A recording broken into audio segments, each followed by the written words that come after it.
Hey, Tommy, we've got some breaking news for all of you electric car fans. Tesla is slashing its prices. Yeah, that's right. In a pretty big way, thousands of dollars across the lineup. And in this video, we're going to talk about why that matters and what is going on. All right, well, let's start with some backstory. Yeah, so Tesla spent a lot of 2021 and 2022 raising prices across the board. Now, the thing about Tesla is you buy a car and then the next day it could get more expensive, it could get cheaper. It's really hard to say. It just kind of happens sporadically. However, pretty much throughout most of 21 and 22, their cars were getting more expensive. But then in December... Yeah, they actually lowered their prices by about up to $7,500 on the Model 3 and Model Y because they were anticipating the new set of legislation that came around this year, basically returning the $7,500 refund if you qualify. Yeah, but it was kind of like in this little asterisk on the top of the website. But now... those numbers are reflected in the MSRP of the vehicle, which is pretty cool. And these are pretty dramatic cuts, especially in some models. So let's talk about what's going on. So Tesla cut its prices by up to 20% across the globe, honing in on key markets, the US, Europe, and China.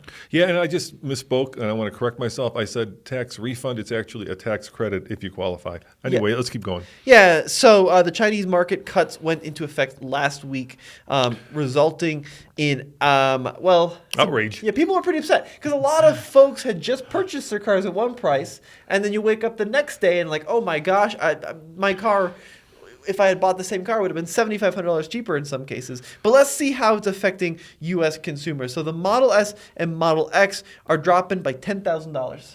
Yeah, so the Model S was $104,999, and now it's $94,999, Tommy. And then the X was basically $120, and now it's basically $110, and plaid models are $114 and $119 respectively. That's still some pretty thin air up there, right? These are over $100,000 cars, but let's talk about the ones that maybe more people can afford, and that is a Model 3, and that is $3,000 off. Yeah, so this is pretty exciting. The entry-level Model 3 now starts at $43,990. That comes with over 270 miles of range. And that is a heck of a lot of car for the money. Now, we're just talking about the standard rear-wheel drive car, right? No all-wheel drive, but that's a ton of car for $43,990. And that should also now apply for that $7,500 federal tax credit. And I want to kind of take a pause here and talk about that. That's part of that new Inflation Reduction Act. But a lot of the requirements that go into whether or not a car qualifies, where it's assembled, Yep. and MSRP limits. Yep, we've got that coming up later in this video. So let's talk about the dual motor performance, now $53,990, basically $54. And the Model 3 or long range isn't currently available to order through the configurator, at least not as of this video. But you can pick up, you could probably pick one up at a local inventory, and it shows a new pricing of around $50,999, give or take a couple of grand, depending on the color, wheel options, etc. All right. But the biggest price drop comes with Tesla's most popular car, the Model Y, and these are enormous price drops. So the long range was $66,000. Now it's $53,000. That's a drop of 13 grand. The performance, 70 grand, now 57. That's 20% off. So could you imagine if you just bought your Model Y, you'd be pretty bummed out because that same car is going to be roughly $13,000 cheaper. Yeah, now again, you'll find Tesla similarly slashed prices in Europe and China. In Germany, they're up to 17% less expensive. And if you're in China watching this, which you're probably not, prices cuts came in early October between 13 and 24%. So, Tommy, you think this price cut is going to be upsetting for some? Well, as we mentioned, right, if you had just bought the Model Y or Model 3, I'd be pretty upset that equivalent car would be some $13,000 less now in the case of like the Model Y. But more money in the hood also gives a reason to weigh a Tesla against a growing list of rivals. Not only in the sedan, but especially the small crossover market. You got the Mach-E, the Ioniq 5, that full suite of small crossovers like the Kia GT, Kia EV6, and now the EV6 GT, excuse me. But as you were talking about, the company also doesn't have a lot of new products, so they're going to have to cut prices in some ways to keep these cars relevant. Yeah, and I think if you're a buyer who bought a Tesla Model 3 and you own one and you're trying to sell it right now, it's also going to hurt because all of a sudden your used vehicle just got, considerably, let's say, 20% cheaper. We should also talk about some interesting cases. So Chinese customers protested delivery centers when those price cuts went into effect, demanding some compensation.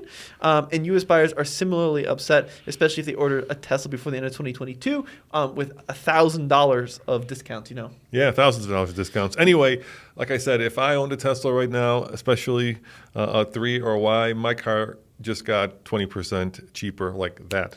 And that's the problem with Tesla, right? It's a disruptor, and sometimes that disruption cuts both ways. All right, let's keep going. Still, Teslas are a much better deal right now, and there's more thanks to the tax credit. So let's talk about the tax credit. Yeah, so the tax credit's very interesting because it has MSRP limits on it. It's not just a free-for-all. So for passenger cars, it's $55,000. For SUVs, it's $80,000. But if you go to the IRS website, as we have pulled up here, you can see things get a little bit sketchy because if you look at the Model Y, certain variants of the Model Y fall under that $55,000 cap. Other variants fall under that $80,000 cap. And that's why I think we saw these really big price reductions. So now consumers can not only get a Model Y, but also apply for that tax credit, for example, for like a 2-row Model Y. Yeah, and there's more to it than that, of course. There are income limits, right? So if you make over $150,000 in it as an individual or $300,000 as a couple, you don't qualify. And this IRS website that you're on actually gives you all of the cars that qualify. And even GM this week got a little bit upset because basically the new Lyriq, the Cadillac Lyriq, doesn't qualify, even though in most people's minds it's an SUV. So it should qualify because it should be under that $80,000. But the IRS has put it as a car, which is $55,000. And since it's more expensive than that, it automatically doesn't qualify. Yeah, there's like seating requirements for it to be an SUV. There are requirements in terms of like weight. So that's where things get really interesting. In Tesla world, basically that means that the Model S and Model X don't qualify because they're well over the price threshold. Yep, that's right. But if you look at the website, Model 3, rear-wheel drive, long range, the Model Ys, right, they're all in there as well. So yeah, very interesting. And that's, I think, part of the reason we're seeing those big price cuts on the Y specifically, so they fall within those buckets. And if you guys are interested in what vehicles qualify and don't qualify, we'll do a link in the description of the video to the IRS website so you can click through by manufacturer and see which ones qualify and which ones don't qualify. And there's a little bit of a loophole. The law specifies that cars built in North America qualify, but the mineral content for the batteries also has to come mainly from North America. But for the next 3 months, the IRS is waiving that requirement. So it does mean that a lot more cars will qualify until they actually sort out which cars have the right mineral quality or content in their batteries. So will it actually work? Well, Tesla is definitely playing more of a legacy manufacturer game by putting money on the hood to get people to buy its cars, except instead of going to your dealer and having like, oh, look, for this month only, it's $5,000 off. Tesla sells direct to consumers, and this is how they do it. Now, it would or it should boost sales figures, but it will also probably cut into their profit margins. Yeah, I'm a little mystified as to why the government didn't do that initially with the law, right? Because right now what you're doing is, you have to pay the higher price, and then when you get your tax accountant to finally do your taxes, then if you qualify, you can take $7,500 off as a tax credit. I think this way is much smarter. Tesla is basically just lowering the price of the car. Now, will it ultimately work? We really don't know until Q1 2023 when delivery numbers are out, which is going to be like March/early April. All right, well, let's switch just into a little bit of editorial here away from just the news. I have the strong belief that Tesla is in trouble, not because of the car's price, but because people are getting really bored of the cars, right? They only have 6 basic colors. They have a few different interior options. And we have owned the Model 3, the Model Y, and the Model X. We have never owned a Model S. The newest product on the horizon is, of course, the Tesla Cybertruck, which I got a ride in like 3 years ago now, and that's been delayed by several years.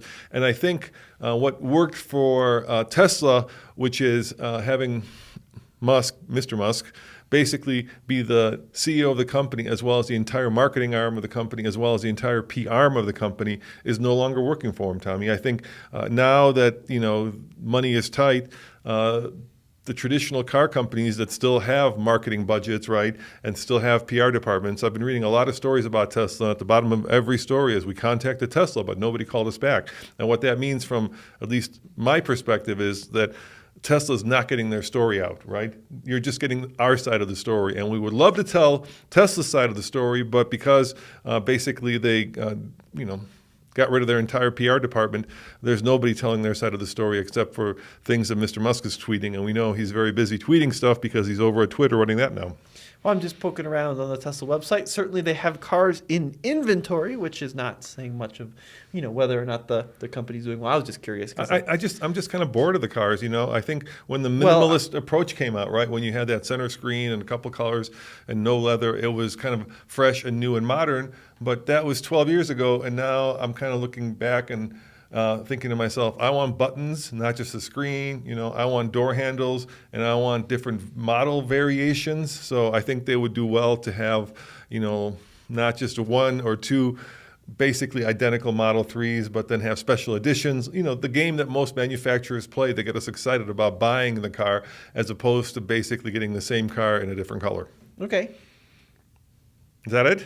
No, I still think the cars are very competitive. Okay.